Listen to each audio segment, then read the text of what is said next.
नमस्कार प्रणाम, हम सतीश सरकार और आप सब देखा तनी भोजपुरी चैनल हंगामा जंक्शन। तो बहुत मजा आ रहा हो अपन सुपर स्टार के भाषा सुन के या फिर भोजपुरी में जो मचल बा खलबली ओकरा सुन के। ये हम काहे कहता नहीं सभी के पता बा, काहे कि जो विवाद शुरू भइल बा, कहाँ से शुरू भइल बा, अभी के में आइल बा, सब एक एक करके हम बताएं। तो जब हम बता दी कि जो विवाद शुरू भइल बा ये पवन सिंह के स्टेज शो से शुरू भइल बा विवाद, जहाँ पे एगो बयान दिले बने जे में कहले बने कि माता पिता और गुरु और ऑडियंस के छोड़ के सभे हमार हे पे बा। तो हे पे के जे भोजपुरी भाषा जानता वो लोग के बारे में अगर हम बता दी तो हे पे के मतलब वो अलग अलग तरीका से ले बने। कुछ लोग पवन सिंह के पक्ष में बाणे, कुछ लोग पवन सिंह के विपक्ष में बाणे। लेकिन ई बयान सुन के खेसारी लाल यादव जो कि ट्रेंडिंग स्टार कहल जालन वो बहुत ही गुस्सा में आ गए बने, जेकरा कारण उनका फेसबुक लाइव आवे पड़ल बा। लाइव में आके पवन सिंह के बारे में बहुत सारा बुरा भला कहले बने, उनका दारूबाज तक ले कह दिले बने और यहाँ तक कि कहले बने का में बाड़ा हमरा से तू आगे, खाली गायकी अगर छोड़ देवल जाओ तो तारा भी ना बॉडी बा ना कुछ बा। तो ये सब विवाद जैसे ही बढ़ल धीरे धीरे बढ़ते गई। पवन सिंह जी के बयान आ गई, फिर खेसारी लाल के भी बयान आ गई। एक बाद पवन सिंह के बारे में जो खेसारी लाल यादव बोललन ओकरा चलते पवन सिंह के चाहे वाला लोग के बीच में खलबली मच गई। एक एक करके लोग लाइव आके खेसारी लाल के बारे में बोले लागल या फिर कुछ लोग पवन सिंह के बारे में भी बोले लागल। बहुत सारा तर्क वितर्क चालू हो गई। कुछ लोग कहता है कि सुई लेके बॉडी बनैले बड़ा, तो कुछ लोग कहता है कि आवो दौड़ 2 किलोमीटर, कुछ लोग कहता है कि आवो बजा ले जाओ साथे हारमोनिया 4 किलोमीटर पे गा ले जाओ।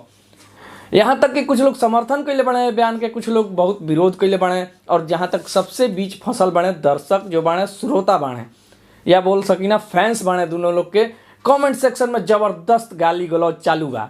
एक दूसरा के कोई गाली देता, कोई कुछ कहता, मर्यादा एकदम भूल गए बने लोग। जबकि कुछ दिन पहले ही भोजपुरी में अश्लीलता के लेके बहुत सारा विवाद भई रहे। एकरा नज़रअंदाज करते हुए बहुत सारा लोग गाना भी निकलले बने, जेकरा हम सुना नहीं सकत और ना रहुआ सुन सकत आई अपन फैमिली में। काहे कि ई गाना ऐसा बा कि कहीं अगर बजा देवल जाओ तो मार के घर बा। काहे मार के घर बा, काहे हम ई बात कहतनी इस सभे के पता बा। यहाँ तक कि एगो वीडियो भी वायरल भइल बा खेसारी लाल यादव के कोई होटल में, जहाँ पे वो कह चुकल बाने कि 5 लाख के औकात नहीं खे। अब केकर कितना औकात बा, के का बा, इस सभे के पता बा जो भी होके। लेकिन एह में घुस गई बाने लोग, स्टार्स लोग, और आपन आपन लाइव आके कुछ कुछ बयान देता है। वो बयान का बा, कुछ लोग कहता है कि हम 5 लाख वाला आदमी के साथ खुश बनी। पोस्ट पे रानी चटर्जी पोस्ट कैले बड़ी फेसबुक पे कि हम 5 लाख लोग वाला आदमी के साथ काम करल सही समझता नहीं बदतमीज आदमी से। तो इस तरह के बहुत सारा भइल बा। लेकिन अगर बढ़िया से देखल जाओ पूरा तरह से तो भोजपुरी के पूरा कचड़ा हो गई बा। कहे का अर्थ ई बा कि जो भी मान मर्यादा भोजपुरी में बनत रहे हिंदी तक पहुंच गई रहे, बहुत सारा सम्मान मिलत रहे, बहुत सारा लोग भोजपुरी में काम कई चाहत रहन। लेकिन ये सब इतना कचड़ा होइला के बाद लोग भोजपुरी पे हंसत आए। कमेंट सेक्शन तो देख ही लायक नहीं है, कोई भी लाइव आवत होके, कोई भी गरियावत होके, सब देखत नहीं। हमारा से अतारा से छुपल नहीं के कुछ भी। लेकिन बाहर में एक का छवि बनता भोजपुरी के, ई समझे और सोचे के विचार बा। चाहे वो फैंस होकस, चाहे वो स्टार्स होकस, गाली गलौज करिहन तो भोजपुरी भाषा के बेइज्जती होता। और लोग सोचता ने कहता ने का कि भोजपुरी के हई देनी, भोजपुरी के केहू कुछ नहीं के देले, भोजपुरी सभे के खाए पिए के देता। तो भोजपुरी खाती कर लोग, भोजपुरी के गंदा मत कर लोग। तो आप सभी के कैसन लागल ये सब कचड़ा में पड़ गया, या फिर कैसन लागल जो भी बयान दिलस।